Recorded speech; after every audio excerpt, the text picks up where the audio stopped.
दोस्तों आपके लिए ये एक पैगाम है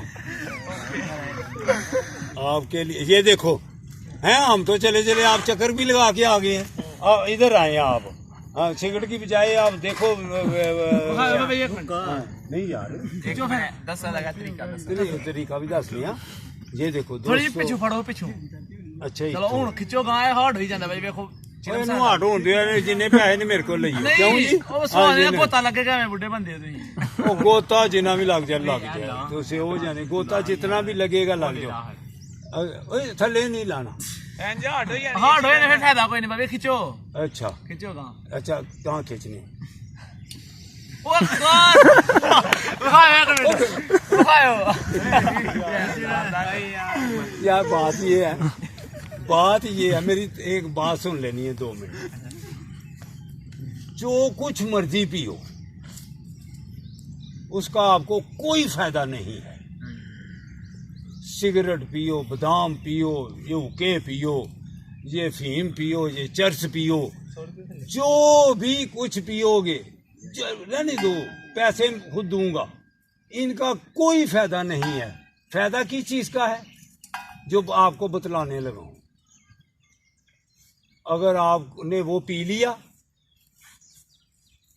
आपको फायदा पहुंचेगा।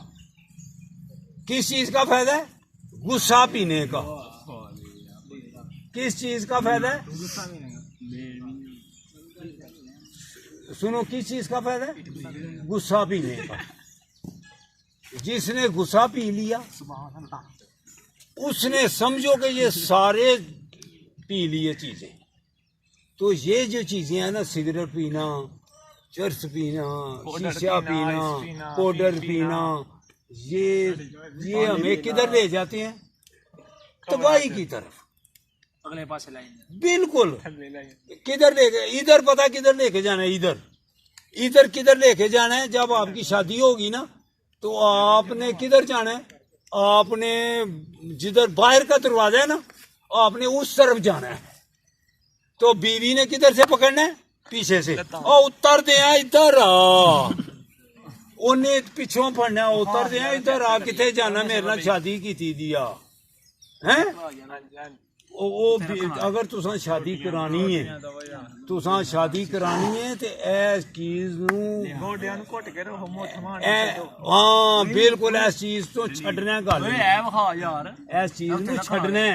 जे तुसी अपनी बीवी दे काबल रहना है ते जे बीवी दे काबल नहीं रहना उन्हें गुलाम पिछों पड़ना उतर दिया इधर आ ते फिर पीवो। एडी सोहनियां जवानियां ने तुहाडे कोल हैं, एडे सोहने अल्लाह ने चेहरे दिते दे ने हैं, खूबसूरत ताकत, खूबसूरत चेहरे, ताकत पूरी, लेकिन तुसी उस पासे लग पे नहीं। मेरे दोस्तों ये तबाही है, ये तबाही है। अगर तुहाडे नाल ज्यादती उंज करनी होए ते फिर असी ज्यादती भी कर सकने हैं तुहाडे नाल। वो जेड़ा साइकिल ते फिरदा SHO है जेड़ा मैनू वेख के गया है क्योंकि भाई बाबा कित्थे बह गया, लेकिन मैनू तुहाडे नाल हमदर्दी है। इसलिए तुहानू करना पिया कि तुसी ये बचो, इस काम तो पीछे हट जाओ। कदे भावें होए ते भावें कदे ही सूटा ला लैंदा मैनू नशा पै जाना। क्यों भाई? मजा भी दिंदा नहीं, मजा कोई नहीं है दिंदा, मजा होंदा है गरम। हाँ बिल्कुल है नहीं तो उदों तक जो तुहाडी शादी होनी है मजे तक मुक गए होने तुसां। ਜਿਹੜਾ ਬੰਦਾ ਆਪਣੇ ਬਜ਼ੁਰਗਾਂ ਦੀ ਗੱਲਾਂ ਨੂੰ ਸੀਰੀਅਸ ਨਹੀਂ ਨਾ ਲੈਂਦਾ ਉਹ ਸਾਰੀ ਉਮਰ ਸੀਰੀਅਸ ਨਹੀਂ ਹੋ ਸਕਦਾ। ਉਹ ਕਿਸ ਤਰ੍ਹਾਂ ਸੀਰੀਅਸ ਹੋਵੇ? ਉਹ ਫਿਰ ਬੁੱਢੀ ਕਿੱਥੇ ਜਾਂਦੀ ਹੈ? ਬੁੱਢੀ ਨੂੰ ਸਾਇਆ ਭੁੱਲ ਜਾਂਦੀ ਹੈ। ਫਿਰ ਆਹੋ ਜਿੰਨੇ ਫਿਰ ਆਪਣੀ ਹਾਲਤ ਹੀ ਉਸ ਤਰ੍ਹਾਂ ਦੀ ਕਰ ਲੈਣੀ ਹੈ। बीवी किधर जानी है? बीवी फिर दूसरे की तरफ जाएगी ना। अगर आप हार्ड हो पोला होए इसको छोड़ो, इसको अगर जो जरूरत करके गुस्से नहीं आज तो बाद इनू छड्डोगे ते कामयाब रहो। केड़े कॉलेज पढ़दे हो? सलामिया का प्रिंसिपल कौन ने होते? प्रिंसिपल साल का ही नहीं पता है, पहले दिन नहीं बंक। बेटा ये जो बात आज समझ जाएगा ना जो बात आज समझ जाएगा वो कामयाब है। जिसने आज की बात को पीछे फेंक दिया, 30 साल के बाद आपको याद आएंगी मेरी बातें। 30 साल के बाद आपको मेरी बातें याद आएंगी। शाबाश है बच्चे, एरे बच्चे ने शाबाश। तुहाडे जीदारी तुसां बड़ी जीदारी कीती है।